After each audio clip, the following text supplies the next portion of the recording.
Of course, Dr. Sonnino is our guest speaker who will speak today on everything related to processed tomatoes and industry's best practices in Italy and how would this compare to our local standards. Marin is our project assistant from Vienna, joining from Vienna. And of course, we have a professional translation from Afaf and Samah. This would be one tough job for them as well. And of course, technically, Salama will take care of all technical issues, which is again another challenge with this webinar. And myself and the team, I am the national project coordinator for the project here in Egypt. I hope I did not miss anyone. And of course, Abdel Fattah Nada, who's also on the project team here in Egypt. I hope we're all covered. The team is all here, I guess.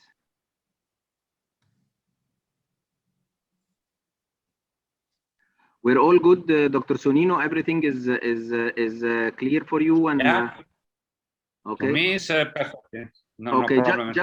Just to give you an idea on the technical also background, most of the yes. I mean the attendees would be processors and also producers.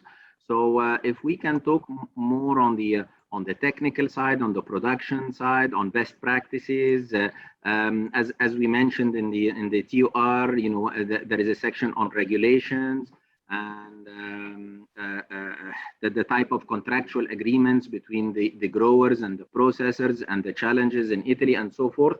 I am hoping really with this webinar, it would be the start, okay, on more webinars to come that is more specialized. So this webinar would be like a door opener, okay, for others, because we have some hot issues with the tomatoes, stuff like mechanical harvesting. Definitely now there is a big hot issue regarding food safety and pesticide residues in the crop. And yesterday we just we had an incident. Actually, it's in Italy and in all over the news on products coming out on pesticide residues in tomatoes. So so it's a subject that needs more discussion. So we would only tap on the subject so that we can at a later we call it a teaser or the beginning of a list of seminars that would come throughout the project. So that's the whole idea of the webinar. Okay, I was aware about Francesco was describing very well the initiative, and so I tried to tailor my presentation according to this aspect you mentioned. Of course, I don't know if there is any need to mention, but I'm an agronomist, so I will touch the aspects more related to production and only slightly about the processing. I'm not an engineer, and so I'm not. My presentation will illustrate the best agronomic practices with some aspect, also some reference also to the industrial processing. Perfect. And I included also some few slides about fresh market tomatoes that are also very important, and I think that maybe our counterparts will be interested in hearing about the fresh market tomato production in Italy and the best practices about this important product. Okay, perfect. This is good. Dr. Bassel, anything that you would have in mind in regarding this webinar that we should maybe discuss, or we leave it all 100% technical? If you want something regarding UNIDO and UNIDO's assistance and so forth.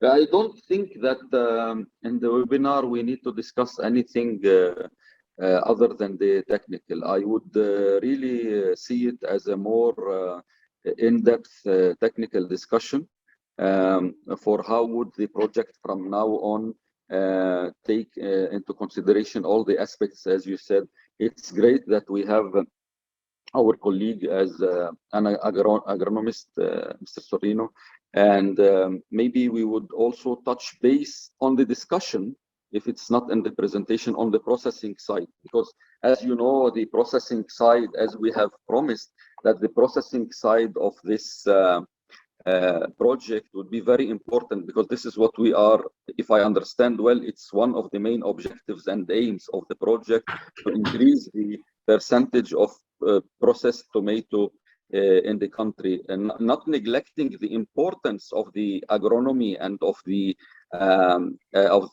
production of tomato, because it's very important. Without that, you can't have this.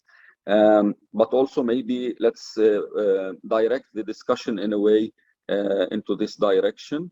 And I believe it is better to concentrate on technical issues. If we need to discuss other political or whatever issues, I guess let's do it let's not mix. Let's do it in another meeting. And actually, if you agree with me, Omar, I don't think there is any need. I think we are moving very smoothly with the project.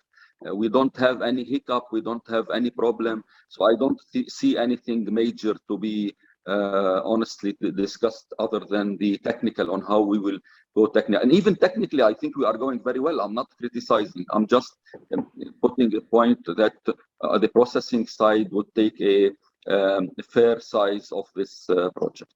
It would be correct. I mean, at the end of the day, also, it's really a technical webinar, and it's part of a series that we're hoping to make at least one. I'm hoping two, even during the months, and it's 100% technical. And what I call in terms of regulations, or it's still a technical thing. You know, it's not a political thing. So, Dr. Omar, yes.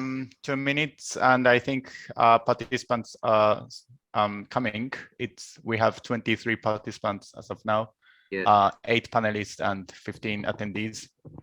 So let's just get ready. Sorry, Marin, just to clarify, I really agree the introduction of Dr. Bassel, and indeed we are planning 6 different webinars during the year. So we will have a specific time for processing and machineries. So today, Mr. Sorino is an agronomist, so we will deepen mostly agronomic issues, but we are planning other seminars in the processing, food safety, and also presentation of Italian machinery. So it's we will have time to deepen all the aspects you mentioned before.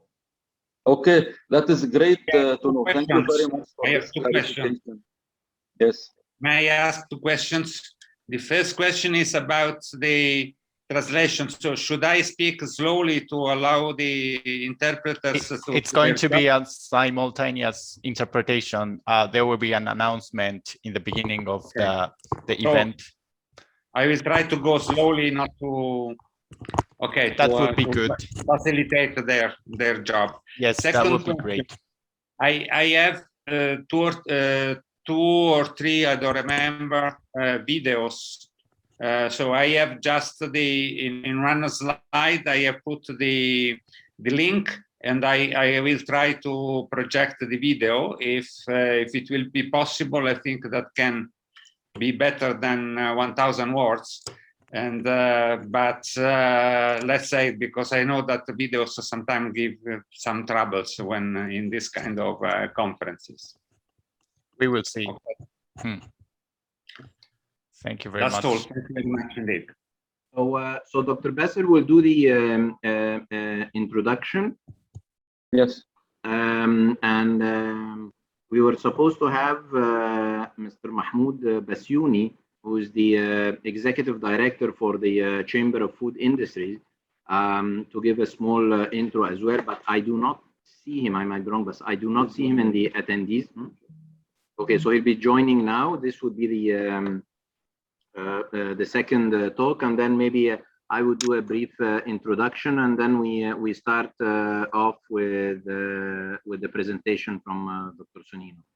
Does that seem okay? Yes, that seems okay. Just one small thing from my side, that after the a little bit of your introduction and starting the technical, I would need to jump to another meeting. So you would excuse me that I will not be able to continue the day with you for other commitments, but as usual, following up, and I wish you all the luck. I'm very sure that it will go very smoothly. Thank you. Thank you. Thank you very much. So we should start, or what, or we wait? I think we can wait for a couple of minutes because I see the numbers is growing. Okay. And we have 24 attendees as of now. And I see now Mr. Mahmoud just joined us now. Good morning, Mahmoud. Mr. Mahmoud is the Executive Director for the Chamber of Food Industries as well. So great to have you. Morning. Mahmoud, you're muted. You're on mute. Mahmoud, you are on mute. Yes. Can you hear me now? Yes. Yes. Yes. Good morning, everyone. Good morning, Dr. Omar. Good morning. Good morning, Mahmoud. Good morning. Good morning. I think yes, good morning. Hi, Basil. How are you? Thank you very much. Yes, I think the numbers are increasing. So I thought maybe the registration more than 40 participants. So is it possible to wait a little bit, or should we? What do you think? We should just start? Yeah. Or, The official number we have is 69. We have 69 officially registered participants. Good. We have to date, around 31 who are currently. Okay. I mean, we can wait a couple of minutes if everybody agrees. I don't think it's a problem. Okay. Yeah, to me, I'm fine with that. Yes.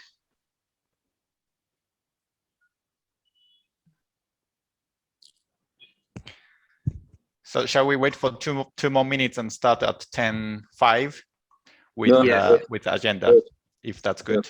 Yes, I think that's a good idea. I know, Mahmoud, you have an event today. Congratulations! You have some big shot event today for the chamber, correct? Yes, it is. We are organizing the first workshop. This is a kind of a new concept that for the awareness, especially for the new companies that recently joined the CFI. We always have a problem just to, communicate with the new companies, to present our services and activities and all our protocols with different stakeholders. So we thought it's a good chance for, to organize such a workshop, and it's going to be a regular one. It will start one with the media to, try to engage them a little bit with us in promoting our activities and how important the communication between the private sector and the chamber. And secondly, we will present all our activities to the new companies, and hopefully, it will be a success, inshallah. Inshallah, all the luck, Mahmoud. Thank you very much. Yeah. The problem, as you know, sometimes that we get the contact with people that not the decision makers, not the company owners. So it's always a good chance to get direct contact with them and to try to reach them as much as we can. Good luck. Thank you very much. Good luck. So as I said before you came, Mahmoud, this would be the start of a series of webinars that we're trying to host up until the end of the year, at least 6 webinars. And if we manage to do more, then we will do it. And in my opinion, despite Corona or anything, one of the good benefits is this digital media conferences. It's faster, it's more efficient. You can attract a lot of people, and it's very cost effective. So despite missing on the physical actual interaction, but I think we can do more of those webinars more cost effective if we do it online this way. Yes, it is great. I mean, when we started, people didn't get used to it, but now it became like a much easier tool to communicate and do such activities. It's great. I think it's very good for people as well that they can get all the information and they need, through this type of tools. So I hope it will go well, inshallah. Perfect. Marian, I think we can start. I mean, we're 6 minutes. Please. We don't want to keep. Sure. Yes. Let's get it started. Please start with the explanation about the translation function. Samar can help you. Yes. Yes. We're good to go, or just let me know when it's good to go when we start officially. Yes, we're good to go. Yes, let's get it started.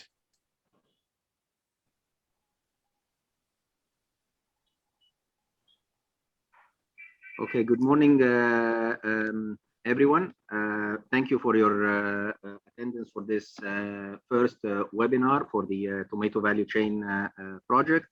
My name is Omar Abdin. I'm the National Project Coordinator for the project, and I would like to give some just a technical note for our attendees. For those who are interested in hearing the Arabic translation, there is a technical information that that is available. I think to the side of the notes, it's written what you should do. But if I would ask our fellow translator to just give this brief technical in Arabic, if need be, if Ms. Afaf can give it, this would be excellent. Can we do this, or Ms. Samah? Noted, sir.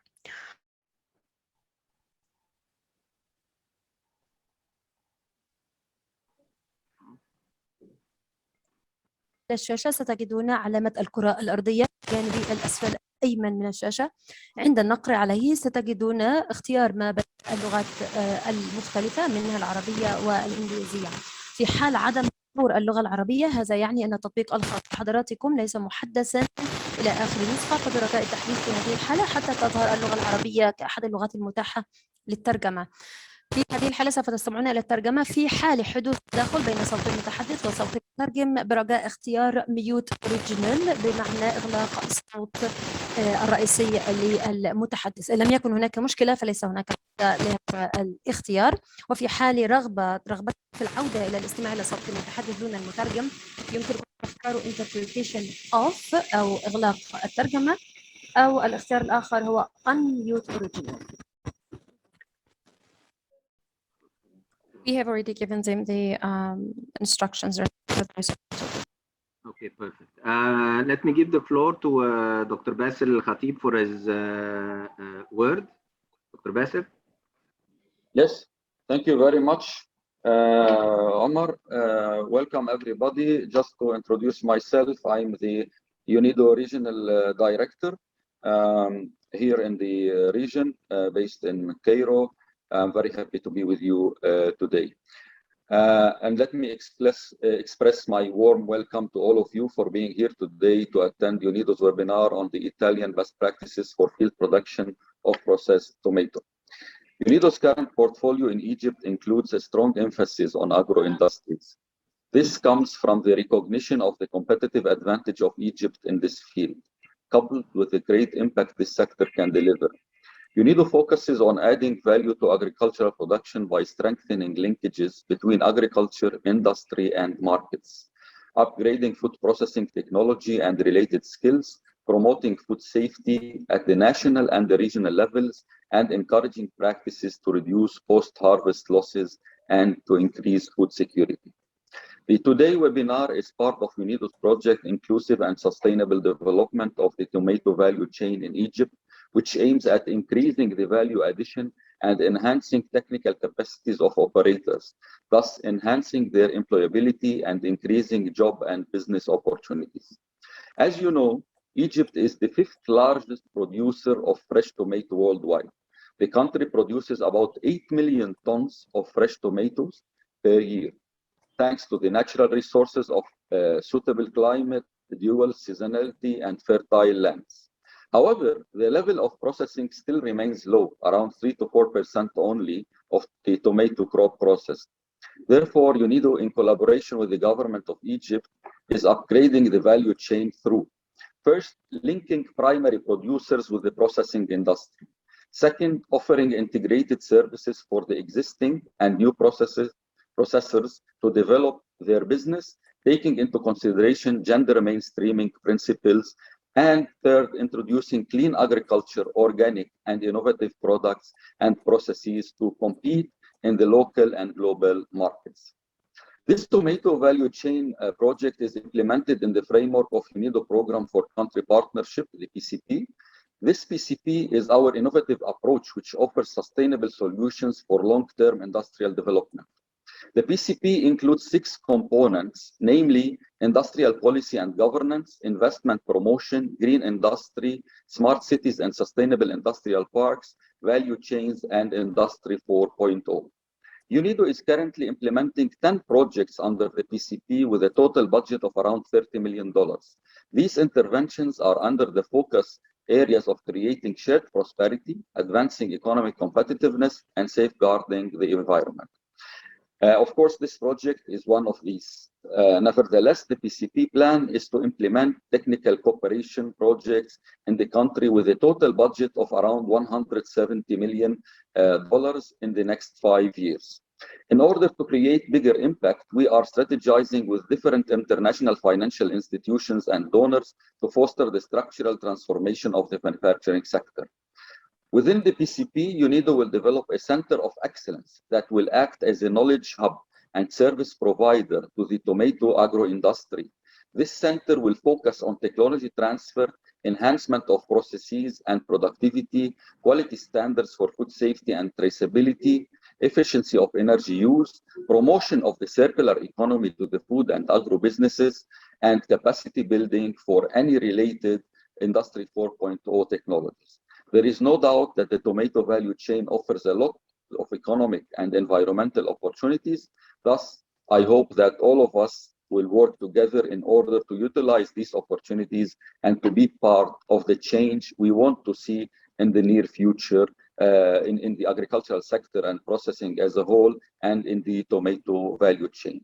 I thank you very much, and back to you, Omar. Thank you. Thank you very much, Bassel, for your introduction. Mahmoud, I'll give the floor to Mahmoud. Mahmoud is the Executive Director for the Chamber of Food Industries, who are a partner with our project, a strategic partner as well. Mahmoud? Thank you very much. Thank you, Dr. Bassel. Thank you, Dr. Omar. Is it possible to speak in Arabic, or should I stay in English? I think, yes, you can speak in Arabic, of course. Okay. صباح الخير. أهلا وسهلا بحضراتكم. يعني احنا يعني شاكرين جدا للتعاون مع اليونيدو في مشروع الطماطم. هو يعني زي ما وضحنا هو هيكون مشروع يعني مهم جدا، والاتجاه دلوقتي للمحصول الطماطم والقيمه المضافه وكل الاكتيفيتيز ان شاء الله المشروع هيقوم بيها هتقدر ان شاء الله تحقق يعني طفره هائله في القيمه المضافه للمحصول ده. احنا طبعا سعداء ان احنا نكون موجودين مع اليونيدو في المشروع ده، نقدر ان احنا نتواصل مع القطاع الخاص. جميع الشركات المنتجه والمصنعه للطماطم هم اعضاء في الغرفه موجودين معانا، وان احنا ان شاء الله هنحاول بقدر الامكان ان احنا يعني نكون نقطه الاتصال او الفوكال بوينت ما بين المشروع والاكتيفيتيز بتاعته والقطاع الخاص. السلسله طبعا التريننج دي اعتقد المصريه انها زي الايفنت بتاع النهارده، ان احنا نشوف الوضع في ايطاليا شكله ايه الفرايتيز الموجوده، ايه اساليب التصنيع المهمه اللي تكون موجوده. واعتقد ان الحاجات دي بتدي يعني اويرنس كويس وتكنيكال انفورميشن كويسه للشركات المصريه، وانا عارف طبعا من دكتور عمر ان هيكون ان شاء الله في عدد اخر من يعني الورك شوبس الموجوده هتعقد باستمرار عشان خاطر نقدر يكون في يعني اويرنس وزياده الوعي بالتجارب والتكنيكال انفورميشنز اللي موجوده في خبرات بلاد اخرى يعني ان شاء الله. مش هطول على حضراتكم. احنا تاني بشكر يعني اليونيدو على المجهود المبذول في هذا المشروع، وطبعا باكد تاني على دعمنا كغرفه الصناعات الغذائيه بكل الشركات الموجوده عندنا في المنتجه والمصنعه لمحصول الطماطم، وان احنا ان شاء الله نكون على يعني اتم استعداد ان نقوم بالدور المطلوب مننا كتواصل ما بين المشروع وما بين القطاع الخاص، وسواء بقى في الاكتيفيتيز الموجوده زي النهارده في التكنيكال سيشنز او في الاكتيفيتيز بتاعت المشروع اوفرول يعني. وبتمنى لحضراتكم النهارده ان شاء الله يعني يوم موفق، وشكرا. شكرا Mahmoud. Thank you, Mahmoud, for your input. We will start the session. What I would suggest, Dr. Sonino will give an introduction. Dr. Sonino is an expert in the Italian expert in the tomato industry, both academic and practical. It would be a good opportunity to get an introduction on the processed tomato chain in Italy. Best practices, how do they compare to our local conditions, both on the technical side, on the regulatory side, and on the processing side. My suggestion, if you can, we will leave Dr. Sonino to give his presentation, and then we will leave the floor till the end of the session for any questions, and it would be an open question. Dr. Sonino, please, the floor is yours. Thank you very much. It's indeed a big pleasure for me to be here today, and so I thank you very much, all the organizers, for this very nice opportunity to present the Italian tomato processing industry and also some other aspects of the tomato production in Italy, not only. So I try to share my video, my slides. Is it okay? Can you have a look at them? Can you confirm that yes, you? Yes, I can see them. Okay, very good. Thank you very much. Very good. So the title of the presentation is Agronomic Best Practices in Processed Tomato Production, and as I am, as already said, I used to work many years in an Italian research institute that is called ENEA, and working in research and extension. So the content of my presentation, I will start with a brief introduction, discussing some global aspects of tomato industry. After I will present, the Italian tomato industry, and after I will focus more on processed tomato, speaking about products, agronomic practices, the contractual agreements between the different actors of the value chain. And after I will have a few remarks also related to the fresh market tomatoes production. So let's start with the introduction. So the history of tomato production worldwide is really amazing. It's a miracle, or a kind of. The tomato has been domesticated in 500 before Christ.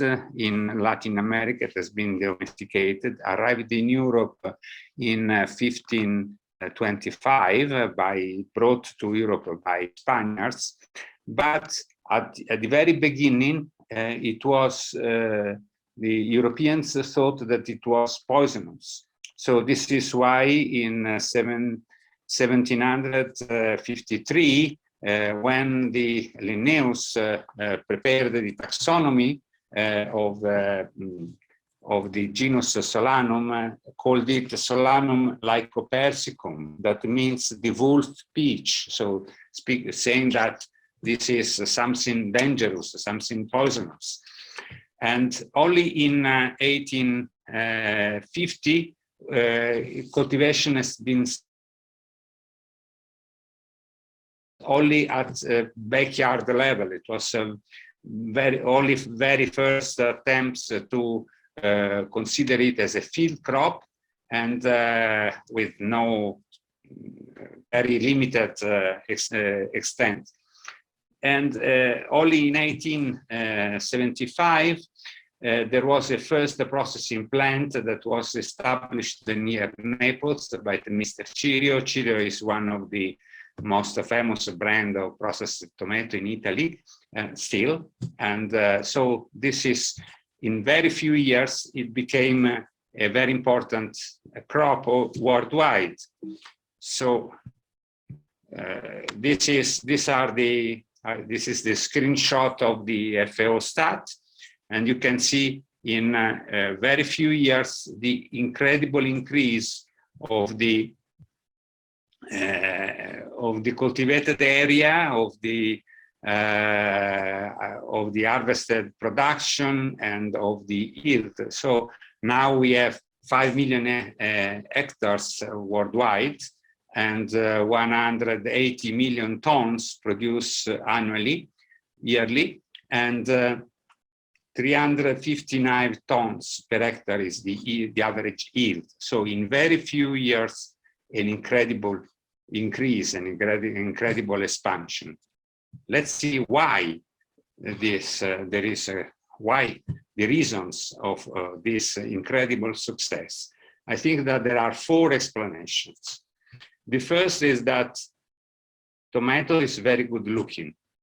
It's red, and so it recalls us meat that is anyway, how to say, in many countries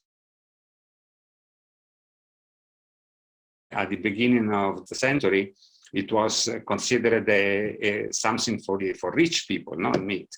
So it is how to say, psychologically, it is very inviting, very appealing.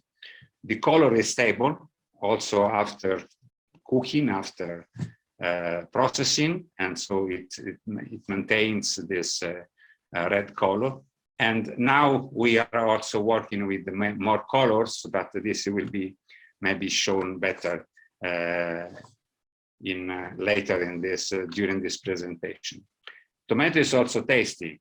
So, and why it is tasty? Because there is a high concentration of glutamic acid, so that it gives the taste called umami, and so it is an enhancer of taste.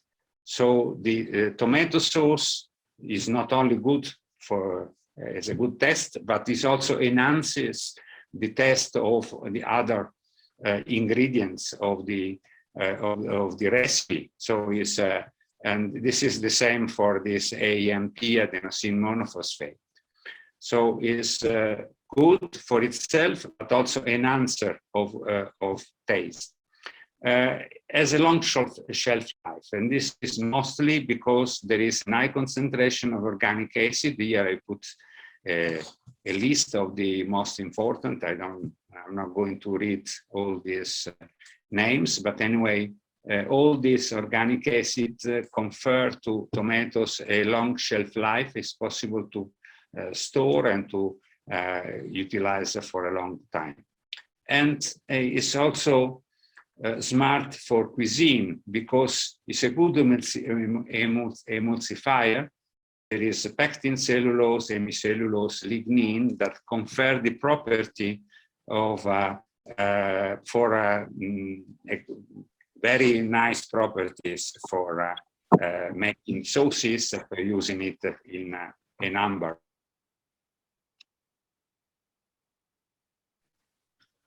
And also the nutritional value is very good. Tomato is low in calories, is only 18 kilocalories per 100 grams, has a good content of mineral salts, a good content of potassium, a good content of vitamin A and vitamin C.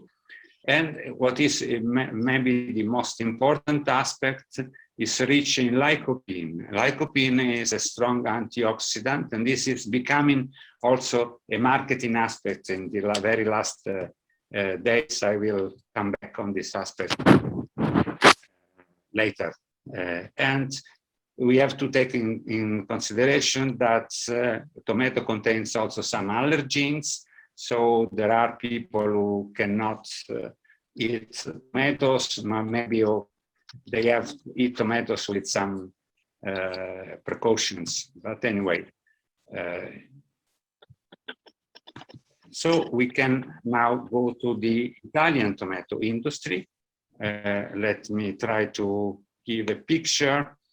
This is just at a glance tomato in Italy. The production area is around 100,000 hectares. There is some slight oscillations, so there are sometimes there is a little less, a little bit more, but more or less is stable around this value along the last years. The total production is more than 6 million tons. This makes Italy the second world highest producer, and Italy so is responsible for 50% of the entire European production. The value of the production is about 3.2 billion euros. And so it makes a very important industry for Italy. We export 60% of the production, and the remaining 40% is used internally. The producers are 6,700. So there's around, if you make a simple relation to the total area, it means that the average area is 15 hectares. Means there is a wide variation. There are some big producers, and there are many small producers with small areas. We have 46 organizations of producers, and there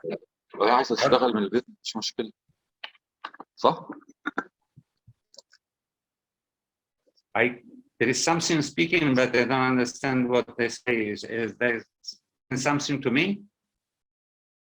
No. Okay, I go ahead. And we have also 91 processing plants in Italy. And so the cultivated area, as I said, is about 100,000 hectares. This 3/4, 65% is processing tomatoes. This is more or less the same. I put here 2 years in the comparison between the two last years, but there is no much variation here. And the rest is fresh market tomatoes, table tomatoes, and is a small part is in greenhouse, the red part of the histogram, and the rest is in open field.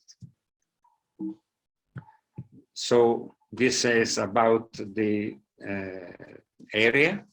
This is about the next slide. This slide is about the production in tons, and you can see there are again the biggest share is processing tomato, and table tomato is in greenhouse and in open field are represented here by these two parts of the bars. And so there is no much variation between the two last years. And of course, the table tomato produced in greenhouse are have a better performance, higher yield than in table tomato produced in open field. And this is in fact what is the table tomatoes in open field is 31 ton per hectare in total as an average, 68 tons the table tomatoes produced in greenhouse, and 70 tons per hectare processing tomatoes.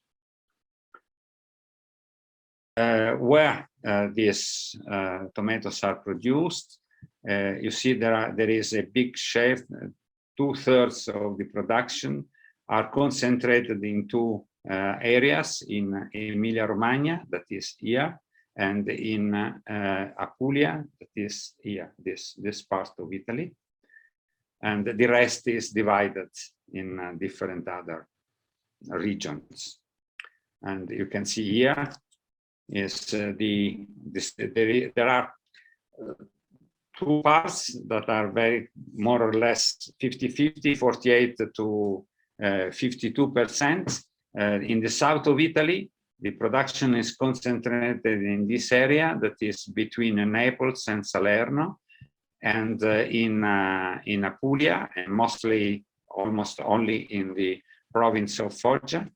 And the north of Italy, we have the production is concentrated in the southern part of Lombardy and in north part of Emilia-Romagna. You can see here where these two regions are in Italy.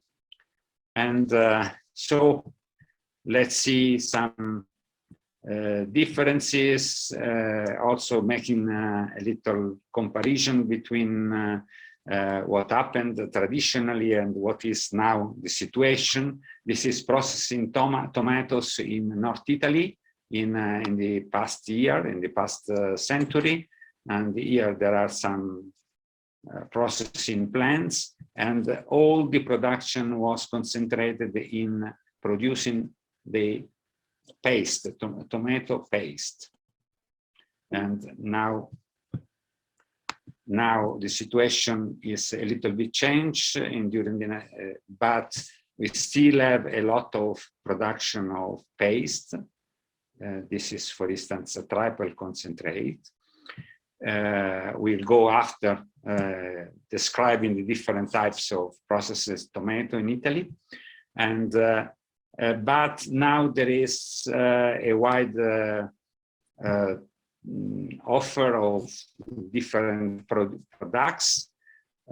So we have pulp, passata. Passata is a puree, but I know that the word passata is used also not only in Italy, but also in other countries. I saw this word used, for instance, in the United States.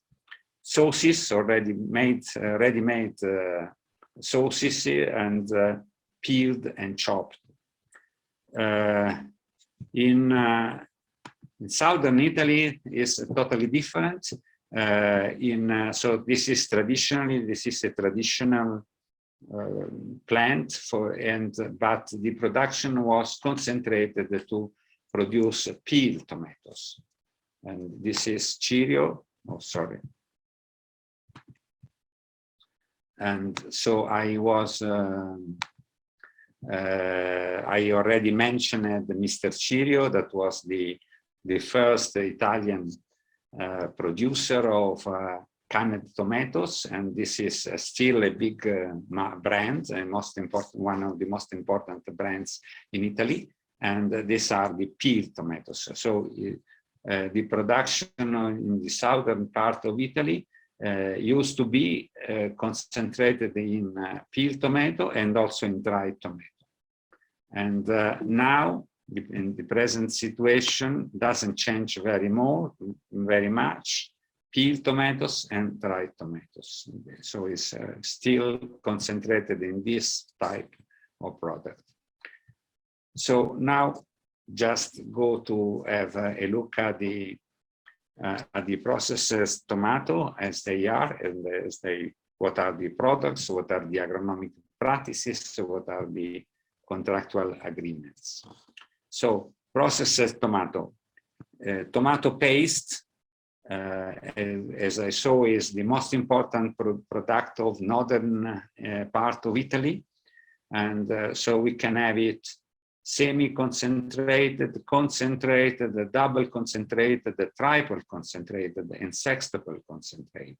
And this is the content in dry matter. So semi-concentrated is at least 12%, concentrated it's at least 18%, double concentrated at least 28%, triple concentrated at least 36%, and sextuple concentrate is at least 55%. So these are some of the this is of the products that are in the market in Italy. So this is double concentrate, triple, double in a tube. This is very popular.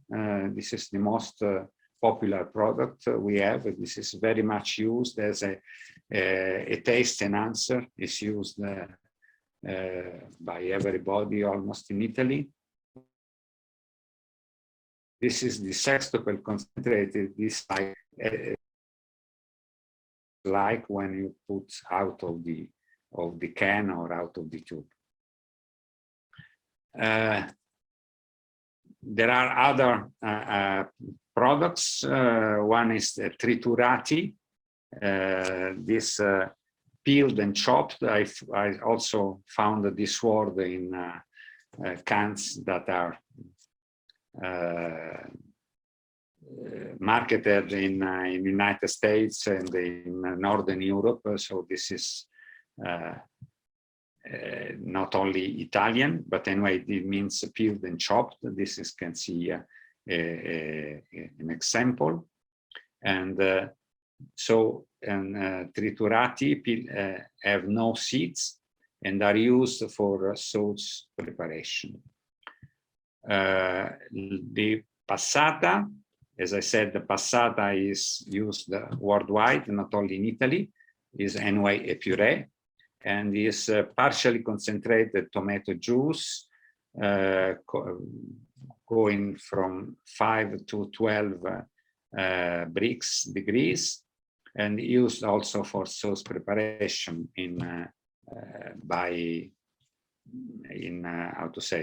the customers, by the Italian families.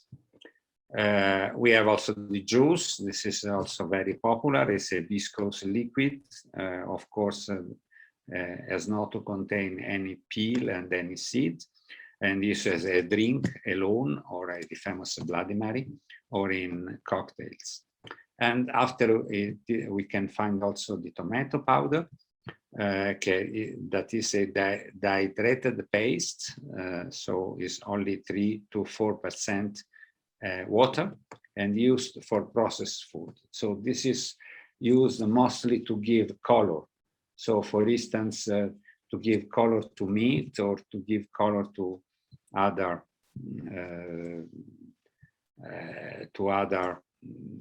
food, according to several recipes.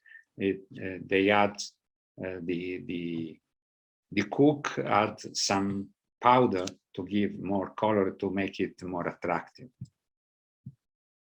This is, for instance, used for making sausages, salami, and other kind of preparations. Now what are the new trends for processed tomatoes? The new trend is diversification. So the first diversification is about colors. So we have now passata, puree that is yellow. You can see here 2 types of yellow sauce. Local, we can use also local varieties protected by PDO denomination, protected denomination of origin. So this picture depicts a Pomodoro San Marzano dell'Agro Sarnese Nocerino DOP. That means that they certify that this sauce is made with this variety produced in this specific geographic area. So that is, and the denomination of origin is protected. So this is to add more value to the product. We have also productions for special uses. So for instance, this is pizza sauce aromatizzata. So this means spiced pizza sauce. So this is especially made to prepare pizza. There are also other type of preparations. So this are to diversify and to give to the clients something that is that fits its desire for a specific use. And there are many now on the market. You can find many ready-made sauces. You can see arrabbiata, that is minced with the chili pepper, and here with basil, with oregano, and with other ingredients. So you can not to spend time to prepare your sauce. You can use directly on your spaghetti or in your pasta. You can have just to open the can and to pour on your dish, and this is already done, it's already prepared. Here is this picture is to see the very wide choice that you can have on colors. This is a trend in Italy. So I will show you again when I will show you the slides related to fresh market tomato, sorry. So this is the traditional red, this is yellow, sorry, this is orange, and this is purple. And so these are, and we can find also processed tomato made with this type of tomatoes with different colors. Let's go to the agronomic practices. So domestication and selection. This is the wild tomato, the Solanum pipinellifolium, and so this is the type of progress that the selection made by the farmers, made by scientists, and during the last years, how they transform the tomato. So this is a modern beefsteak tomato that is more than 100 times bigger than an original wild tomato. So this is a really amazing transformation that was made by man during the last decades or during the last centuries maybe. And so a really very wide, a very deep transformation of tomato. And this was possible for the really very wide genetic variability that is present in nature. You can see this picture, I think a nice picture. You can see from green to purple, any kind of shape, any kind of size, from very little to very big. And so it was really a very important work to select between this all these possibilities and to pick what is really was of benefit for the consumers and also for the producers. So, and let me say that tomato industry benefits from the genomics. The tomato genome was completely sequenced in 2012 by the Tomato Genome Consortium that includes more than 300 scientists from 14 countries, including this Italian scientist, Luigi Frusciante from the Naples University, Valle from the Padua University and Giovanni Giuliano from Enea, my institute where I used to work in the past before my retirement. And so the genome of the tomato includes 35,000 genes controlling fruit quality traits, agronomic characteristics, pest and disease resistances, and drought tolerance, and so on. So this incredible advance, scientific advance, made it possible to make more precise the selection, and to so the genetic work of development of new varieties, of improved varieties, has been made quicker and easier and more effective. So what is the status now? The seed industry is dominated by F1 hybrids because they are in higher yields, are very uniform, and it is possible to pool in a single genotype, in a single variety, many disease resistances. So the open pollinated varieties are still used, they are still in commerce, but they are going down and down. And so now in Italy, at least, but not only in Italy, in many countries of the world, the seed market. These are the seeds of tomato, and let me see. So what are the agronomic traits for processing tomatoes? The selection is working to select for. In Italy, most of the processing tomatoes are mechanically harvested. So we need determinate plants. This picture explains what determinate means. This is a normal indeterminate plants. So it's first of all, the plant goes up and continues growing until senescence, and the fruits are set at different times. So you can have in the same plant ripened fruits and flowers. So these are already ready for harvest, and this will be ready maybe in 1 month or more after. This is a determinate plant. You can see is shorter. The growth stops at when the plant arrives to a certain height, and the production of the fruits is the fruit set is contemporary and uniform, and so you can pick all of them at one time.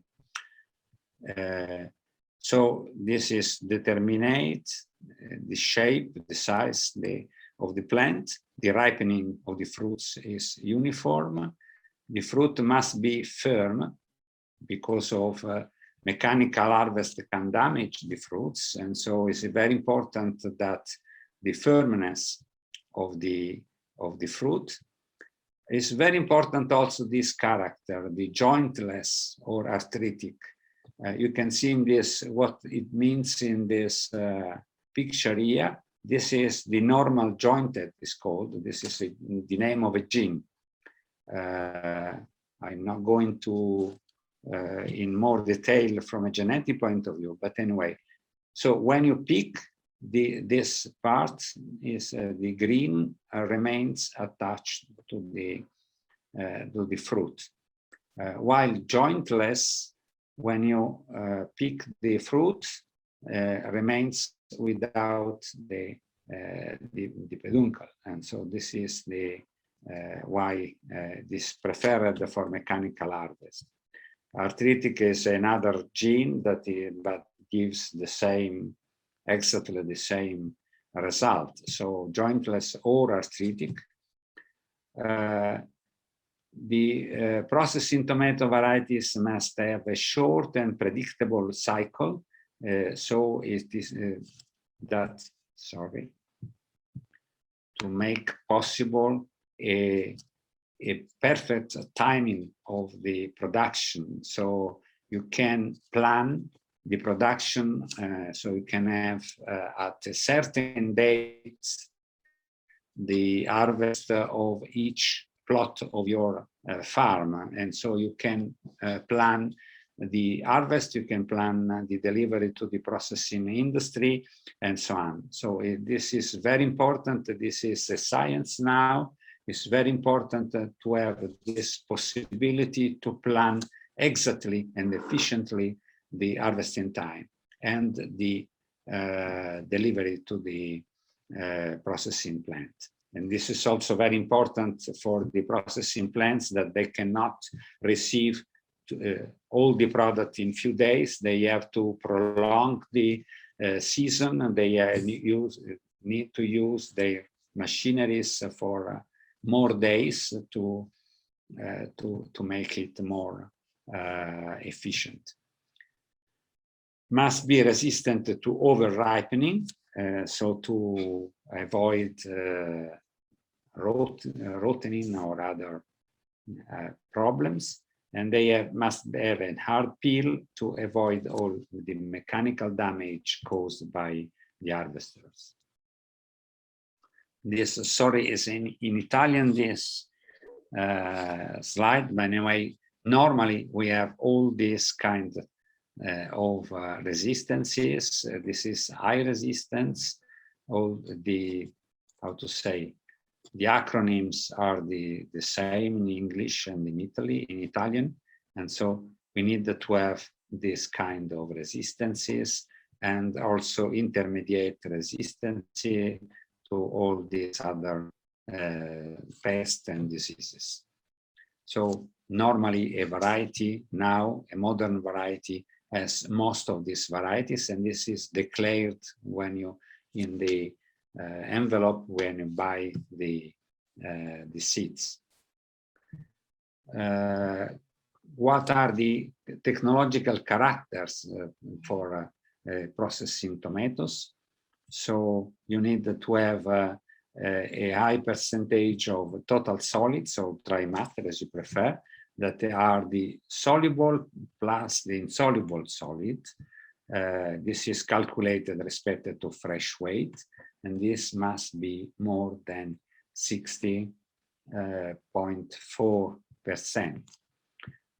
Degrees Brix, or if you prefer, you can call them total soluble solids.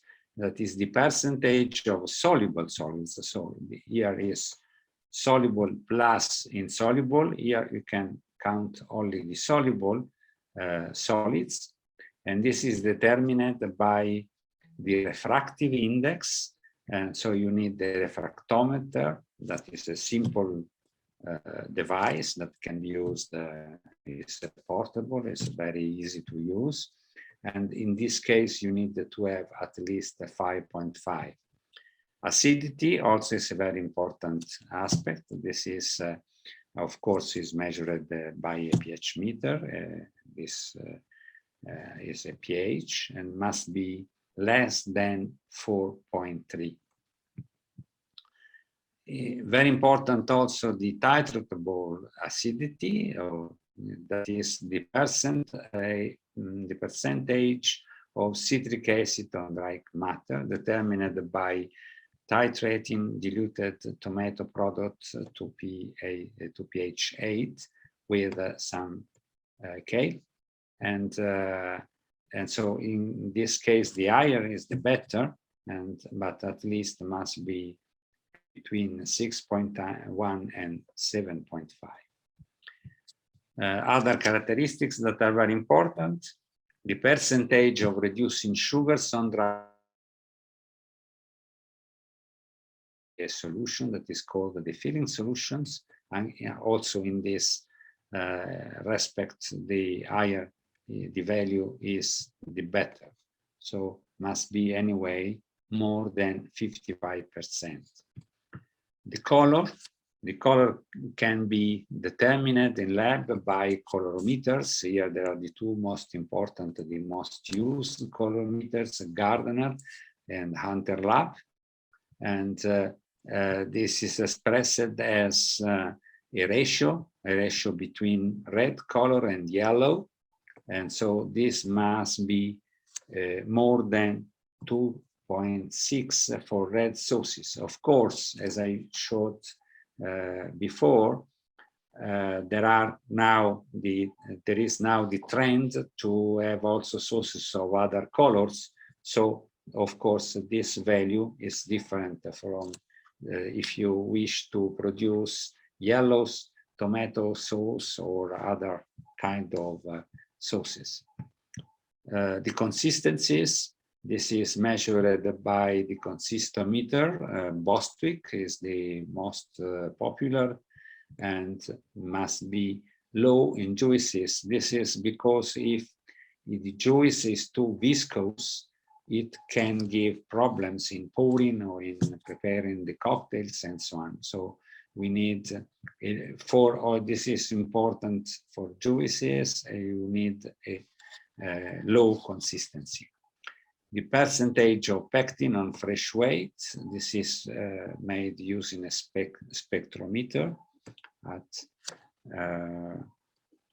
235 nanometers.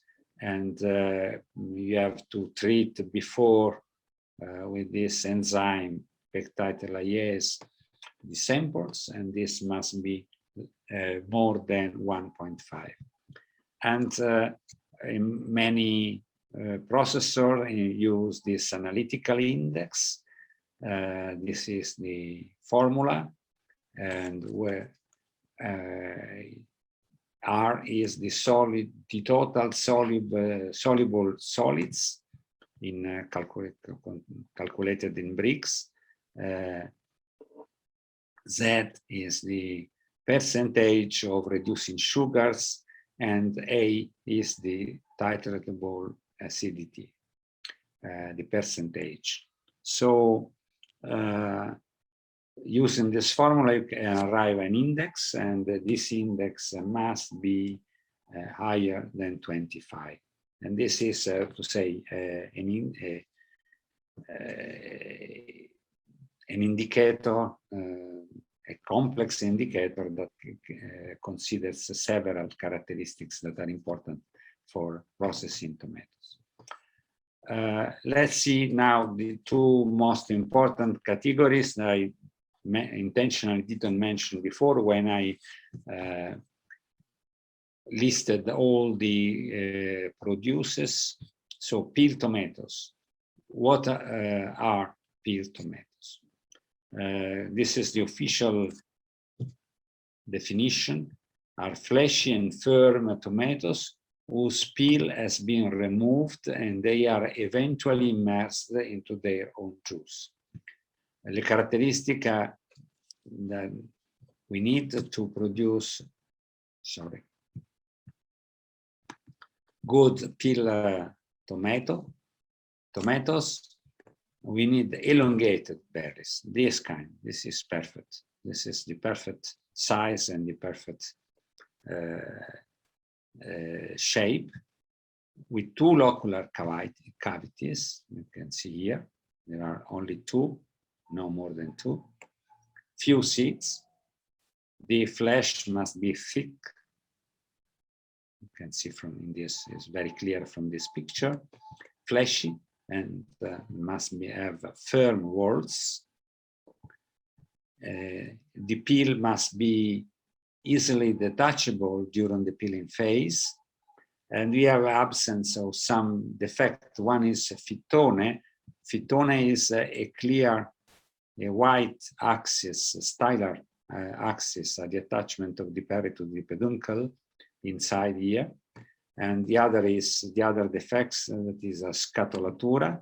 Scatolatura is here. You can see from the picture, is empty inside. So when you cut your tomato, you can find it that is empty.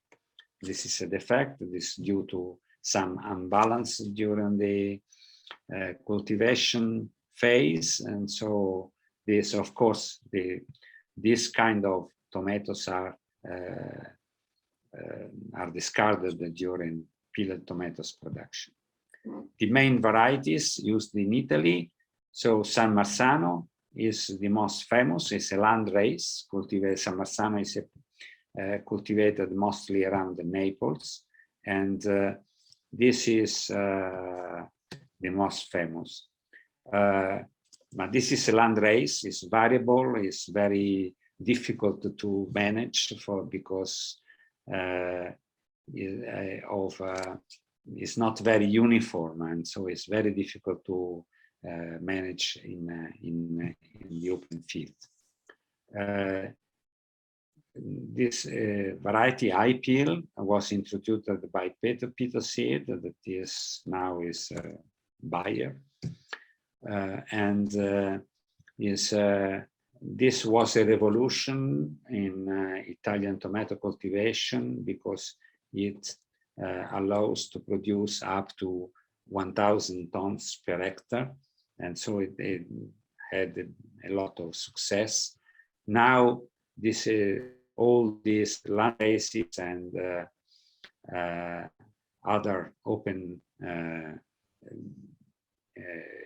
pollinated varieties are totally abandoned or abandoned by most of the farmers, Italian farmers, and now there are many hybrids, F1 hybrids that are sold here. There are some of the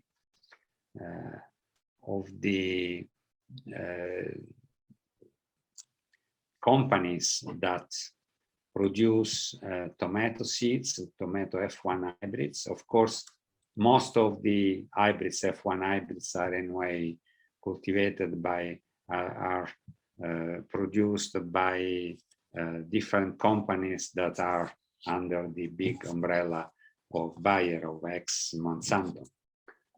And they still continue with their old brand, but they are part of the big company of Bayer. I think they control more or less 95% of the seeds.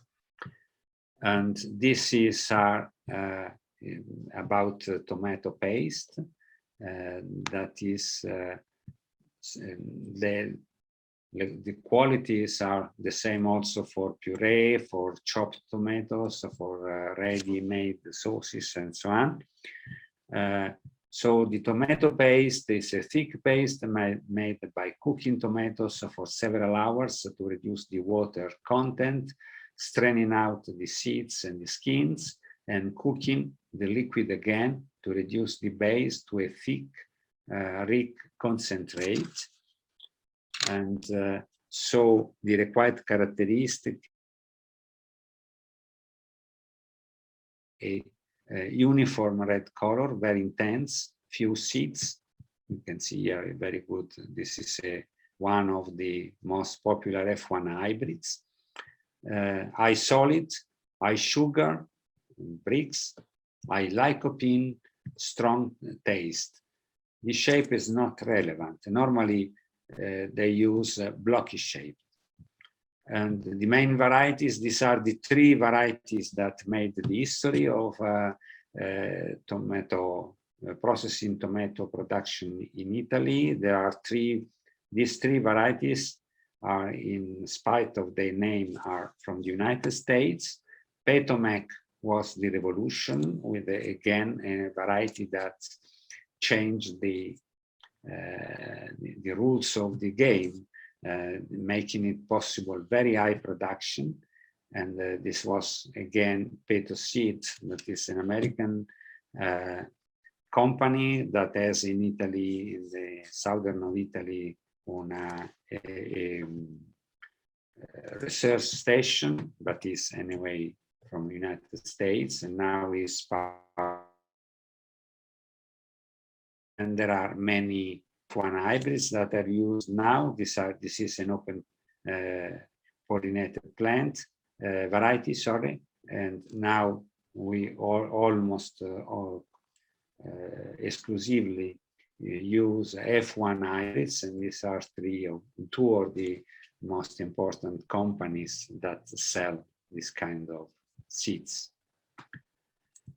So the traditional seeding or transplanting, these are, you can see, traditionally farmers were using this kind of nurseries to produce the plantlets that after were transplanted with these devices. Now the seeds are pelleted, as you see here. So it's very difficult that now this type of seeds are abandoned. You can see here the difference between pelleted and naked seeds. And this is a nursery, an industrial nursery. There are in Italy many companies that are totally, completely devoted to plantlets for transplant. And so this is made traditionally, industrially. Everything is controlled by computers, irrigation, field irrigation, spraying is normally no needed any spray, but anyway, the production of the trays, you can see here the trays. This is totally mechanized, automated, and so on. And what are the required characteristics of the seedling? You can see here, this is a tray that we broke part of the wall of the tray to show you how is the part that is inside the inside the soil. So it is very important that the plantlets are uniform. They must have white, I repeat it, white deep roots. It is important also that they go around the bottom of the tray. Must be long from 10 to 17 centimeters. They must be deep green. It's very important. This means that the plantlets are in good health and that have had all the nutrients that they needed to reach this status. Well expanded green leaves with no spots of any type, no yellow spots, no black spots. We don't need, we need to avoid completely small flowers or fruits that can start too early to develop in the plantlets, no insects, and it's also good to have a purple stem basis or lower leaf lamina. And so grafting is used, these two slides remain here because are related to production of plantlets, but to be honest, they are used only for or almost exclusively for fresh market tomatoes. So anyway, grafting is becoming more and more popular. You can see here a grafted tomato. So we use a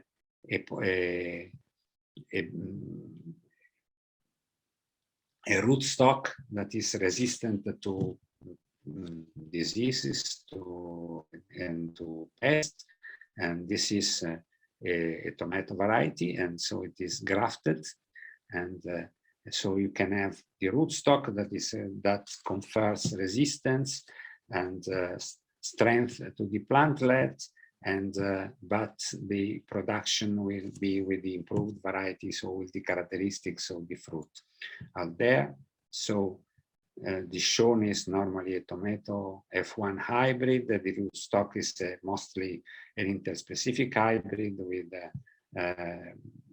resistances to pests and diseases. You can see here how is the process to produce grafted tomato plantlets, and in this picture you can see some of them. The plant population per hectare is from 25,000 to 45,000 plants per hectare, and are normally planted in simple or double rows.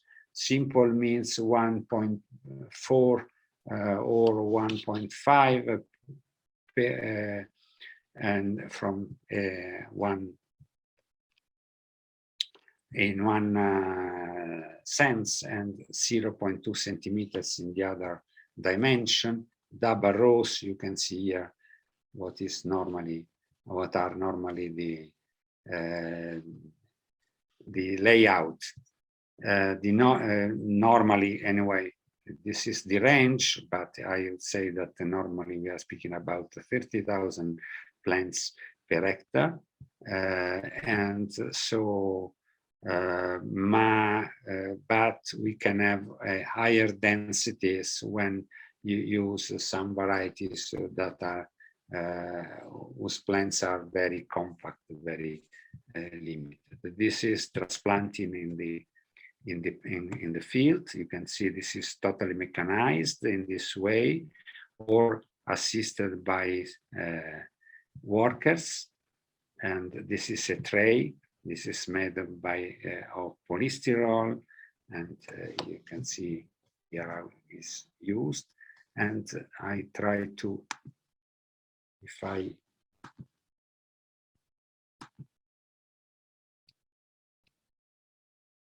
try to show you a short video, okay.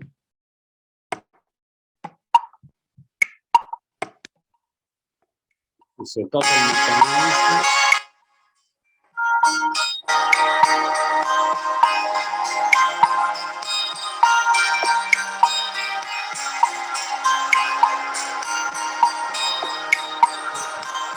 Mr. Andrea? Sorry, Andrea, we are not seeing the video. Andrea, can you hear me? You are not looking at. We are not looking the video, Andrea. You have to close the you have to close the presentation and reshare the screen on. Yeah. Okay. So how can I go back?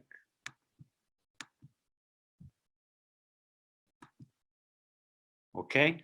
So, okay, I can give you, you can see, I can give you these links, and you can maybe. You just need to end the screen sharing and reshare the screen on the video. Ah, okay. Let me try again. Yeah.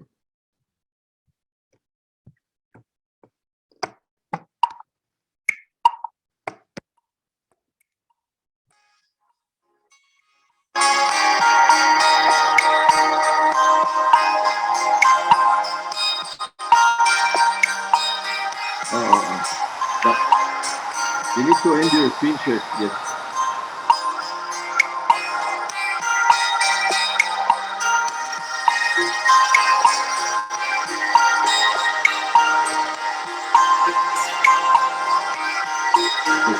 Thank you. Can you see it now?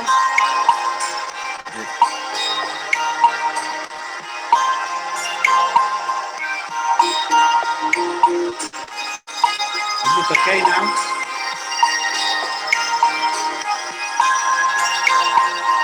Yes.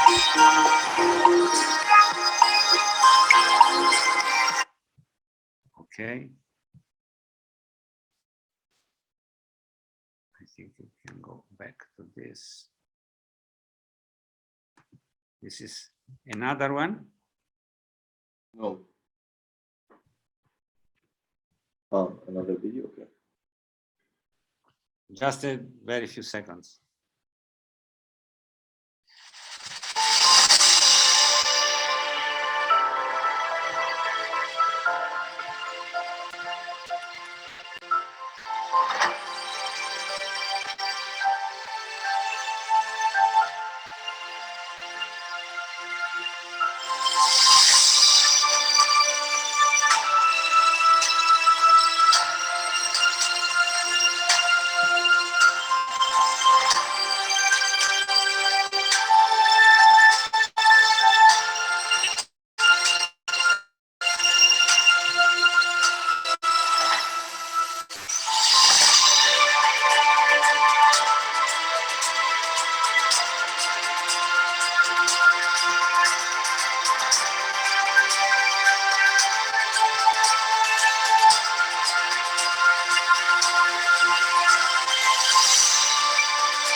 Okay.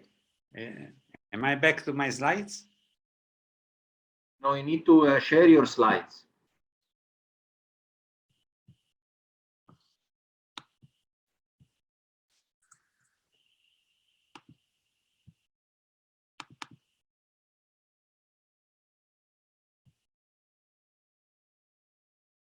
Yes, now Okay, you're now? back to the slides. Yes. Okay. Very good. Thank you very much. So anyway, I can give you after my slides, if you prefer, you can share it with the participants, and so they have all these links and they can have a look if they wish at the videos and to the. Yes, perfect. Thank you.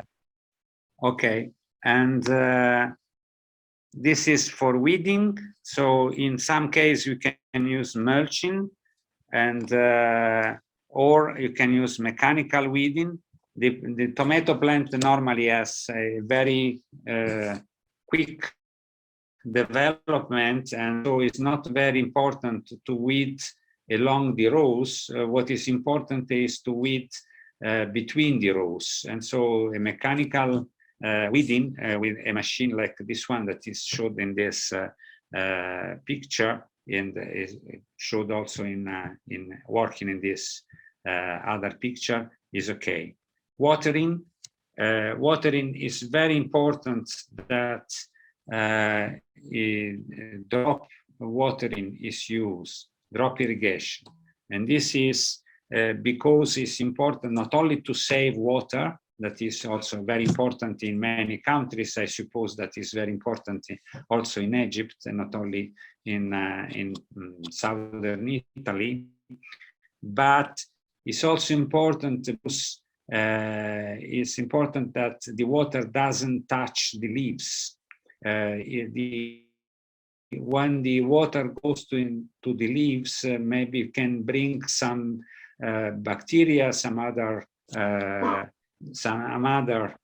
diseases or pests, and so this is to keep the crop healthy. The drop irrigation is really very, very helpful. We are mentioning before the problem of residues of pesticides. So what happens, in Italy, the maximum residues limits, or MRL, are set by law in European Union. Sorry, this is the regulation, and so this is fixed by are the same for all the European Union countries, and is set by law. To remain on these limits, technical assistance is offered by the interbranch organization. So we will go after explaining exactly what interbranch organizations are, but also the producers' organizations are very active in providing technical assistance to the farmers. The input providers, for instance, the seller of pesticides, are also active in this respect. And we have some local extension services that are under some local authorities, some local governments, and so on. How the limits are controlled? They are controlled by the processing industry, and but there are cases where the lower limits are agreed between the producer organization and the processing plants owners or directors, and so they can decide to accept tomatoes only if they have MRL that are under those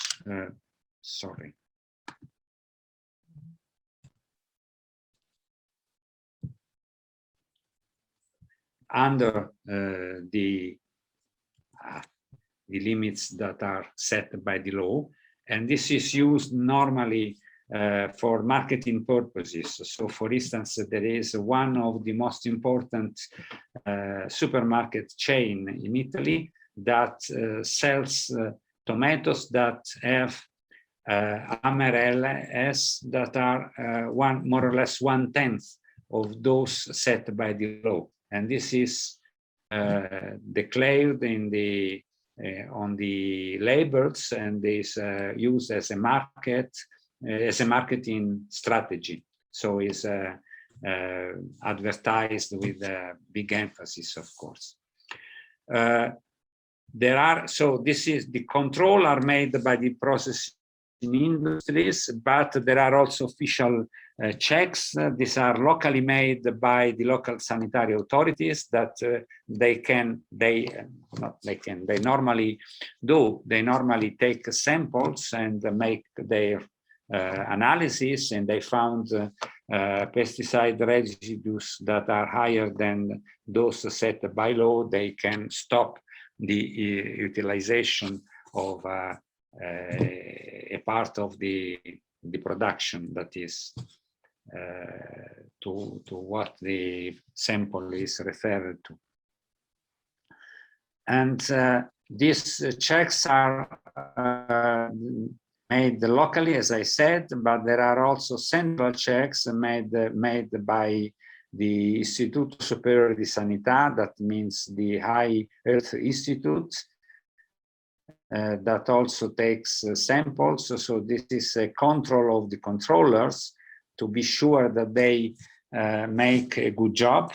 And so there is a higher level of control, and there is also an upper level of control made by the European Food Safety Agency that also is collecting samples every year and making analysis and publishing a report, so to indicate what are the weak points or what indicates possible measures to be taken. Normally, I would say there is no major problem. The report of the European Food Safety Agency relates that 98–99% of the samples are under the limits, so there is no problem for all of them. Only a very small quantity of the samples gives some trouble. The mechanical harvest, this is mostly in northern Italy. In southern Italy, they still have a lot of harvest made by hand, and but in northern Italy is almost 100% mechanical harvest. You can see here how it is organized, and we have also another slide here with the two different containers, type of containers moved by tractors. This is the harvester. If you wish, I think it's very easy to find a number of producer of mechanical harvesters, and just Googling tomato mechanical harvest. There are many Italian industries producing this kind of machinery. So I think that I have to accelerate a little bit. Let me speak about the contractual agreements. So the main institutions, we have producer organizations, and these are regulated by this European regulation. The producer organizations help farmers reduce transaction cost and collaborate when processing and marketing their products. They are recognized officially by the ministry and using this regulation. And so these are really very important because, of course, the negotiation power of a single farmer is very low. The producer organization, of course, can make a much better job in this in the contractual agreements. The producer organization are integral part of the inter-branch organizations that are formed by farmers, processors, and traders in the supply chain. This organization adopt measures to govern the chain without themselves being involved in production, processing, or trade. This is the official definition that you can find in this European regulations. The interbranch organizations serve as platform for dialogue, promoting best practices and market transparencies. So the contracts are stipulated inside the interbranches organization, and these contracts stipulate reference price and quality parameters. So the contracts are, how to say, officially recognized by the ministry, so officially approved by the ministry. We have two IBOs in Italy, one for Northern Italy and one for Southern Italy. And so there are two contracts made that are different. In Northern Italy, we have 13 producers organizations, 25 processing plants. They manage the product from 36,000 hectares. So that is about 2.5 million tons. And this is 90% of the total production of this area in Northern Italy. So the contract is covering almost the total production, 90% of the total production. The same for Southern Italy. We have 18 producers organizations here in 47 processing plants. They manage the production coming from 28,000 hectares. And this is in total 2.4 million hectares. And again, 90% of total production. So they decide inside the interbranch organization, the contract is validated by the ministry, and this sets the price, sets the parameters. It's a very long document with many technical aspects described. And so this is a very important tool to ensure the full industry, tomato industry organization. Let me say something about the fresh market tomatoes that are very important in Italy, but I'm sure are important also in Egypt.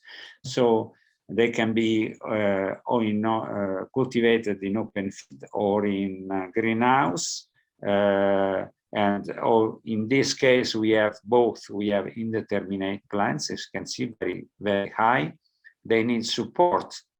So they in this case are cane, and in this case are wires that are used to support the plants, but you can use also other types of support. And the ripening is progressive, so you have to hand pick and come to go to pick. The harvest is many times, not at once. Required traits are regular size, the shape that can be either ribbed, you can see here a ribbed tomato, and or smooth. Few seed firmness, a few seeds. If color must be green, going to red.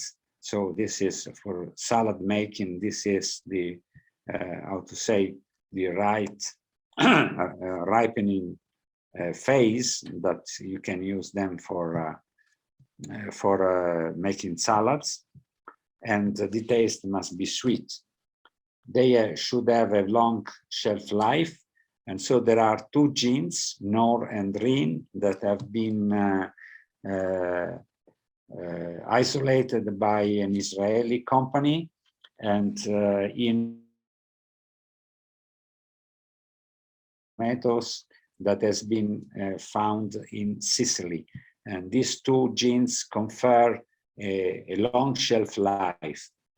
And it's also important the resistance to verticillium, to fusarium, to tobacco mosaic virus, and to nematodes. All resistances must be in a good table tomato variety. So this is the traditional way to grow tomatoes in open field. This is abandoned now, is not used anymore. This is the traditional way to grow tomatoes in greenhouses. This is also not very popular now. And these are two important traditional variety, Marmande and Moneymaker. Spraying in the greenhouse, first irrigation. Now all the irrigation is totally automated with computers that regulate also the use of fertilizers. There are many types: beef, round cluster, elongated, beefsteak. Now purple is becoming the new fashion. Cherry are very popular now.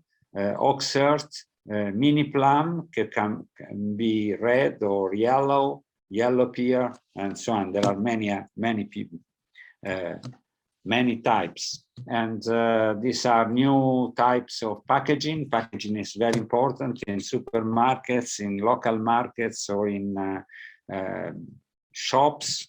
So this is the traditional way to market tomatoes, but now they're very more frequent to find tomatoes sold in this kind of plastic containers like that, or these ones, or these ones, or these ones, and or in small trays like this one. And this is a very colorful market. You can see now that we have the full range of colors sold, red, yellow, orange, and there are also purple tomatoes sold in the markets. And for fresh market tomatoes, we have a very important reference given to consideration given to the protected designation of origin, and we have three. One is the Pomodoro San Marzano dell'Agro Sarnese Nocerino. This is around the Naples area, and you can see here this is used also by the processing industry, but is also very popular to be sold as fresh market product. Pacchino is a product of Sicily. It's a cherry tomato, very sweet, and it's interesting because this is produced using partially salt water for irrigation, and this gives higher firmness and better taste to the tomatoes. So it's a very interesting case. They are produced under greenhouse conditions. And this is Pomodorino del Pianolo del Vesuvio, again around Naples, you can see here. And this is very firm and very popular for some particular recipes that are popular in Naples. Also more and more popular are the hydroponics, soilless cultivation. You can see here very different types. Of course, I have no time here. I can spend an entire lesson on the soilless cultivation of tomato. There are many ways to cultivate potato with this hydroponics, and this is very environment friendly because it allows to save water, to save nutrients, to save pesticides. Is a very efficient way to do that, and it's expanding rapidly. So maybe there are now companies producing inside the city, producing tomatoes, producing inside the cities in, for instance, using abandoned mines or other aspects, other space. Just as a curiosity, Enea, my research institute, has developed this green cube producing this kind of tomatoes with a very high content of lycopene, and so with a very high content of antioxidants that can be helpful for astronauts. This has been tested in Oman in an experiment simulating the conditions of a space station, and it's going very well. This is the way the tomatoes are cultivated, and these are the roots as they grow. You see there is a lot of anthocyanin content, and this is gives this very healthy quality to the these tomatoes. Lycopene tomatoes are also produced not only for astronauts, but are also marketed now in several shops in Italy, and there is there is a strategy of marketing that is related to nutraceutical properties of tomatoes, so the properties to improve the health, to improve the immune system, and to improve the total health of the consumers. I think that with this I completed my my presentation, and I am ready to receive questions or comments and to discuss with all the participants.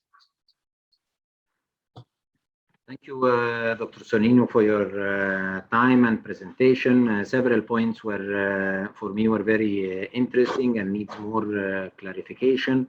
I think this is only the start of a series of subjects that we're going to talk about over the coming months, and this was just opening subjects, opening the gate to different subjects, be it growing, mechanization, food safety, institutional and government setup, organizational setup between processor organization and grower organization. To me, it was interesting as well. I would like to open the floor for questions from our attendees. So if anybody has a question in English or Arabic, I think we can start. You can raise a hand. So there is a question from Hussein Radwan.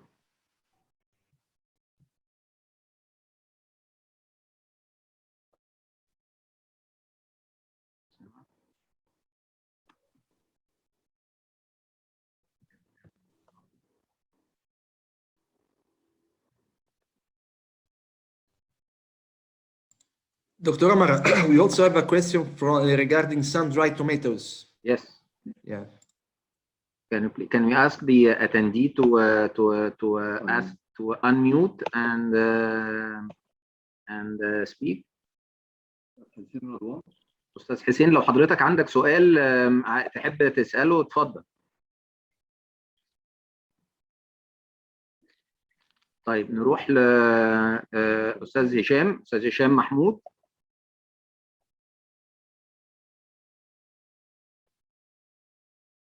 الو الو ايوه استاذ هشام، اتفضل اتفضل يا فندم. ايوه فندم، السلام عليكم. يعني first of all I would like to thank you for the valuable information.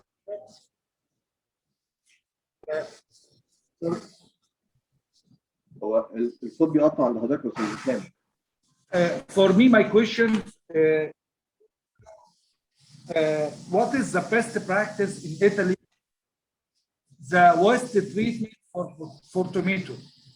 What is the best practice for the waste in factories, the factories for processing? This is the first question. The second question is regarding the soilless cultivation. This is mainly for table tomato or for processing tomatoes?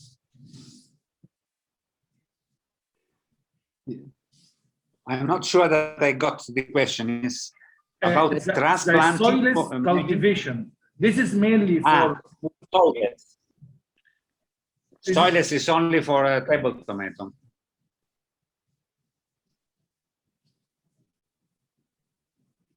Okay, Mr. Hisham, those are the two questions. Thanks a lot. Okay, thank you. So Dr. Sonnino, regarding question one of Mr. Hisham, he was asking about waste disposal in the processing in the tomato processing industry in Italy. What do you normally, the best practices that you do with waste, be it peels or seeds or any other type of waste? And does it have any economical value? No, sorry, I'm no idea about the economic value, but I can say that we are trying to introduce circular economy concepts in tomato industry. So most of the peels and the other seeds, waste and so on are used either for as a to make animal feeding, or to compost and to use for to make fertilizers.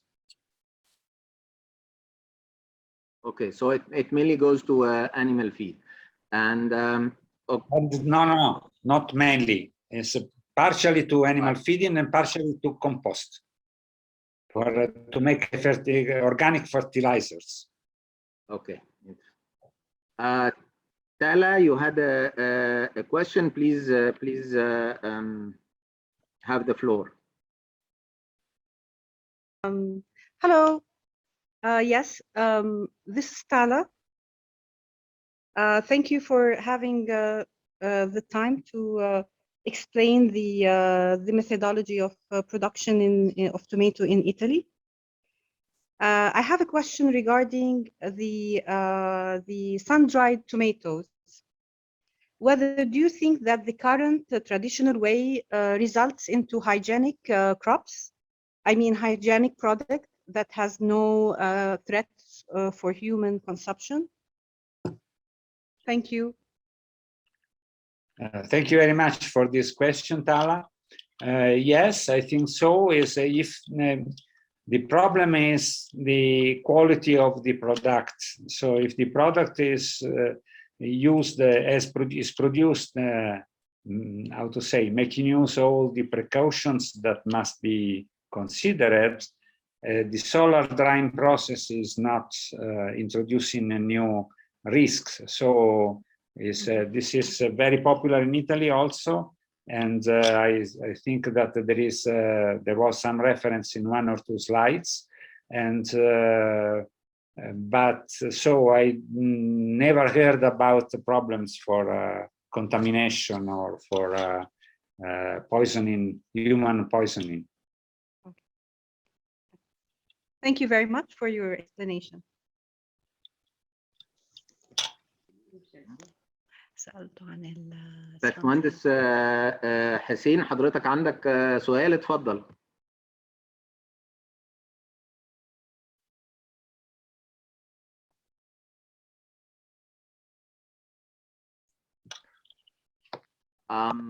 We've got a question from Mr. Mahmoud Zaid as well.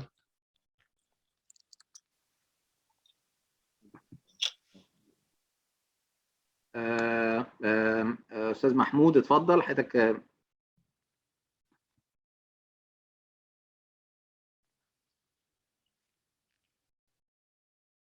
The question of Mr. Mahmoud, Dr. Sonino, is about would the genetically modified processed tomatoes be labeled in Italy, and what about for exports? I assume GM is targeting, I mean, genetically modified. Is there genetically modified tomatoes in Italy being produced? No, the genetically modified tomatoes are not allowed in European Union. They are not allowed in Italy, and so they are not cultivated at all.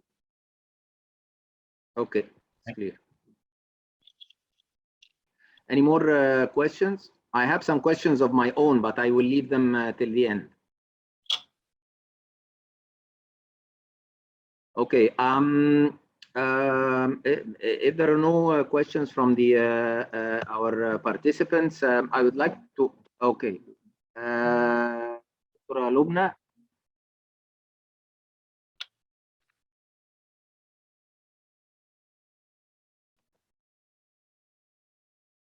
دكتورة لبنى ممكن حضرتك تفضلي؟ ايوه، السلام عليكم. عليكم السلام ورحمة الله وبركاته. شكرا جزيلا على اللقاء الجميل، اسعدنا جميعا. البروفيسور اعطى برزنتيشن ما شاء الله ما شاء الله جميله، عملت ريكفري لحاجات كتيره جدا كان لها تساؤلات عندنا، حاجات كتيره جدا عرفناها جديده، حاجات جميله قوي في الكوبريشن بين ايطاليا واني اوف اذرز. بالنسبه لسؤالي، بالنسبه يعني في سؤال بالنسبه لموضوع التجفيف الشمسي. التجفيف الشمسي حضرتك عقبت، انا في عندي هو تعقيب بس على موضوع التجفيف الشمسي، ان هو من ضمن المشاكل بتاعته التلوث، حشرات، حاجات كده، الاتربه، الكلام ده. حضرتك قلت نو بروبلم. بصراحه المعلومه دي نو بروبلم دي يعني شويه ويكنس. ليه؟ لان في دلوقتي السولار انرجي، احنا لدينا في مصر وحدات السولار انرجي من زمن، وطبعا دي دلوقتي نازله يعني بمساحات واسعه في مراكز للسولار انرجي. فدي فعلا احنا جربناها، وفي عملنا 3 بيتنت في الموضوع ده، بحيث ان استخدام السولار انرجي بيحافظ على كل المكونات، طبعا اعلاها اللايكوبين اللي هو سترونج انتي اوكسيدانت. ده الحاجه الاولانيه، ان احنا ممكن يكون البديل للتجفيف الشمسي هو بيبقى السولار انرجي. لو كان ان في تجفيف شمسي، وده بيتم بقى في قنا وفي حاجات كتير في محافظات كتير عندنا، اذا كان كده بيبقى في شويه احتياطات كده، يعني احنا بنعملها صناعيا كده، مانيوال اور الكترونيك حاجه كده. ده الحاجه الاولانيه بالنسبه للتعقيب على موضوع التجفيف الشمسي. بالنسبه للقشور، حضرتك قلت بالنسبه للمصانع، طبعا انا بحترم الدكتور اللي سال على موضوع مخلفات المصانع، لان الويست ده عنصر اساسي جدا، وهاو تو يوتيلايز دي حاجه اساسيه في كل الاماكن، بحيث ان احنا يبقى عندنا البيئه بتاعتنا جرين وكده يعني. فالمفروض ان احنا بنقول ان هي ليها قيمه اقتصاديه، ماشي، بس احنا بنتكلم في موضوع القشور، ان هي دي حضرتك بتقول ان هو بيتم طبعا علف وحاجات كده وبتاع. ده بصراحه بيبقى اولد فاشن شويه، العلف والحاجات دي. هو حاليا بيتم الاستفاده فيه، يوتيلايز للبيلز دي نفسها، القشور، لان هي اصلا من ضمن ابحاثنا وتحاليلنا المعمليه، الحمد لله احنا عندنا معامل سيرتيفايد، فكان يعني اثبتنا فعلا ان هي مصدر جيد، يعني سورس سترونج قوي لللايكوبين. طبعا اللايكوبين احنا عارفين كلنا ان هو سترونج انتي اوكسيدانت طبعا، فالاستفاده منه تمت عندنا بشكل جيد، وعندنا طريقه حديثه للاستفاده منها من القشور ديت. احنا نقدر ان شاء الله ان احنا نشرح الطريقه الحديثه ديت، ونقدر نتكلم فيها طبعا في الوحده التجريبيه ان شاء الله اللي هتتعمل في السنتر عندنا. الطرق الحديثه دي كمصدر جيد هو اللايكوبين، وطبعا من المعروف ان هو بيدوب في الزيت، ففي حاجات اديشن. وفي حاجه ثالثه كمان، ان احنا عندنا في هربس، عندنا بنضيف هربس عشان تعمل اكستند للشيلف لايف، وفي نفس الوقت طبعا برولونج للشيلف لايف واكستند دي، وفي نفس الوقت بديت بتكون مصدر نيوتريشن فاكتس، يعني بتضيف قيمه غذائيه للمنتج عندنا. في عندي سؤال اخير، اللي هو حضرتك كنت بتقول في البرزنتيشن ان في الريديوسينج شوجر هاير ذا better، not in هذا الاصطلاح نطق يعني ما بيمشيش قوي في الديهايدريت التوماتو.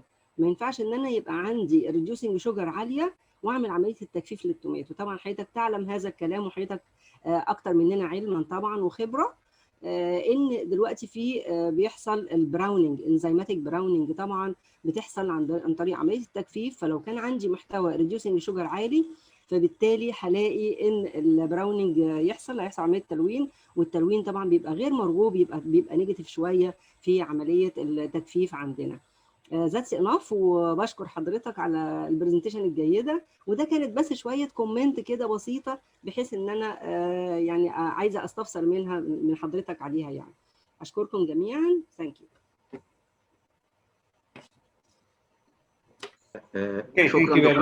شكرا دكتوره لبنى. عفوا دكتور. شكرا دكتور عمر.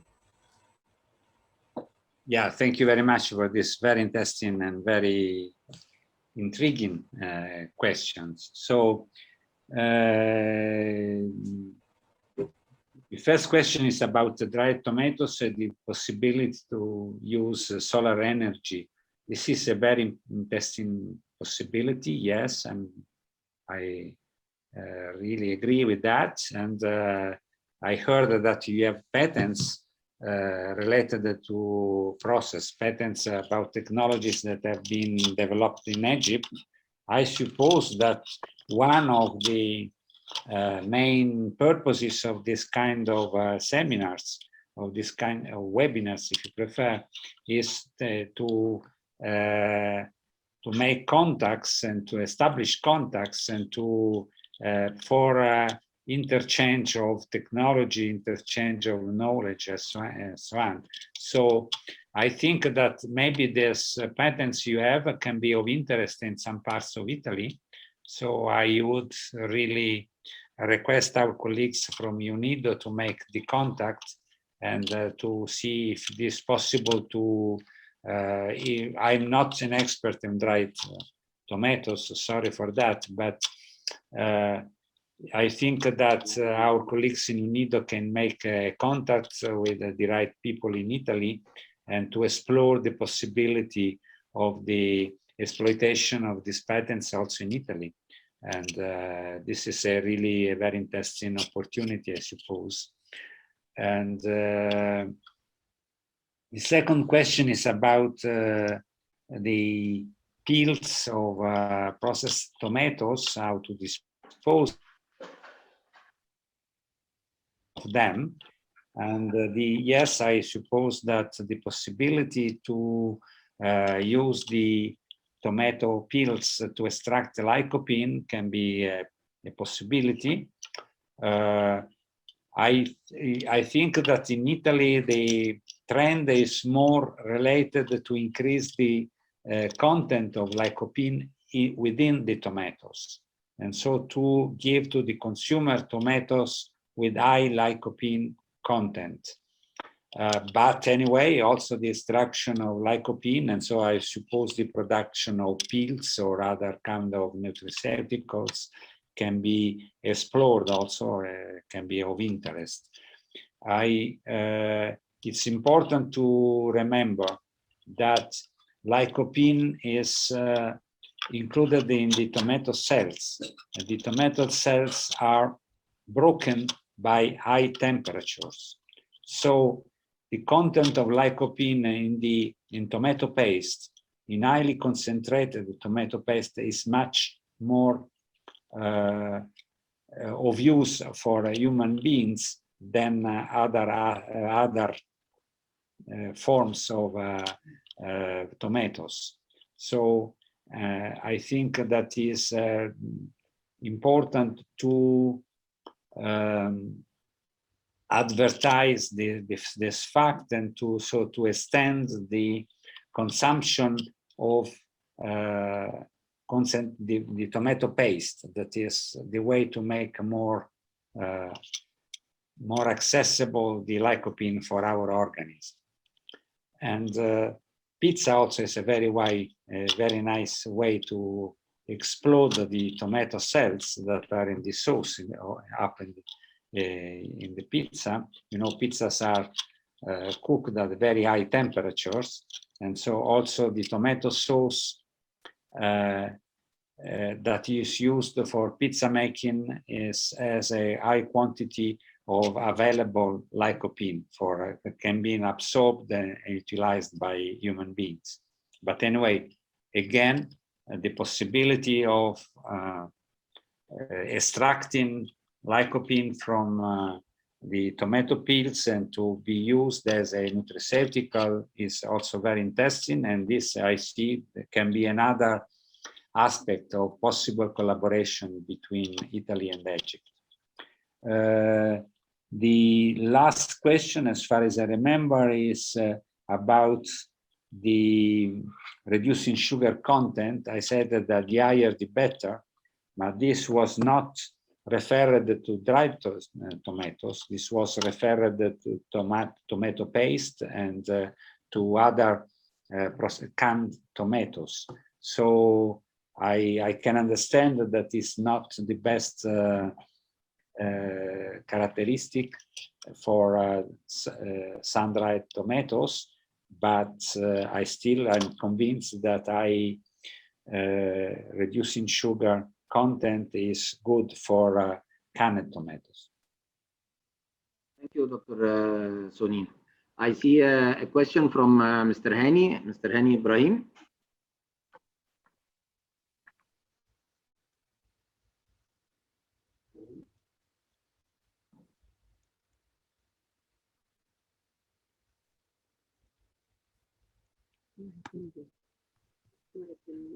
أستاذ هاني اتفضل.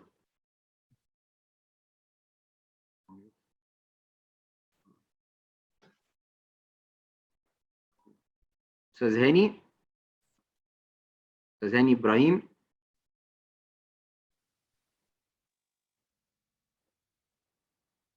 طب دكتور إسماعيل، حضرتك كان عندك سؤال، دكتور إسماعيل فرماوي.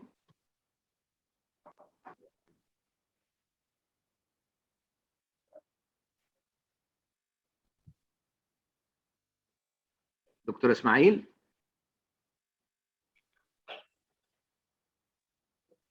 حضرتك معانا؟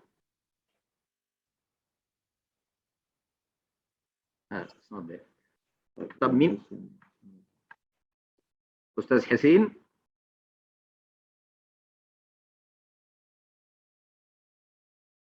Okay, meanwhile, I have one quick question. Regarding, is there any subsidy system for Italian farmers done by the EU? And if there is, how much is it? I mean, is there European subsidy on the production of processed tomatoes, like a value per ton or per acre or per area, or it's a free price, no subsidies from the EU whatsoever? No, this is a free price, no subsidy from this product. Okay. The subsidies are more, I mean, there are indirectly maybe, because there are subsidies for farms, independently from type of production. So, but so they can produce tomatoes or peppers or whatever, and they receive some, in some cases, they receive some subsidies, but there is not a market measure for tomatoes in the European Union. Okay. And a second question regarding pricing and price negotiations and price setup. This is done between the producer and organization and processor organizations. Correct? That's something they agree with each other, but not directly for the processors or directly with the growers. Is that correct? I'm not sure that I understood the question. Anyway, this is inside the interbranch organization. Yes.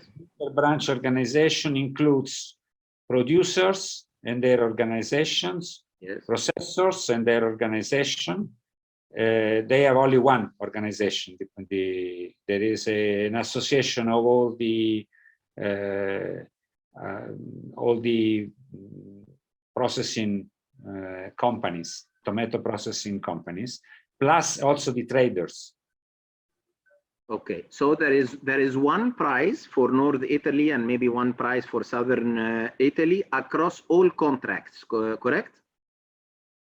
There is one reference price, but after there are very complicated tables with the technical characteristics. So the price can vary according to the quality, but the price is one for North Italy, and there's a little bit more for Southern Italy.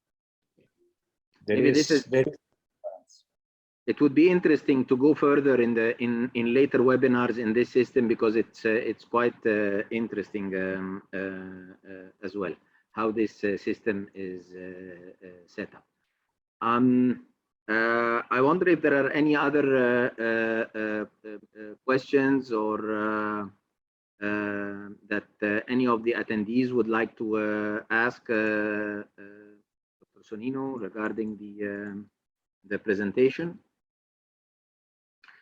If not, then I would like to end the webinar and really thank a lot Dr. Sonnino and Francesco and the team for setting up this webinar. And this, as I mentioned, would only be the start of several specialized webinars later during the year, and maybe every month we will do one in a specialized subject for further clarification. Thank you all very much for your attendance, and thank you for the panelists and the attendees and the team who organized this webinar.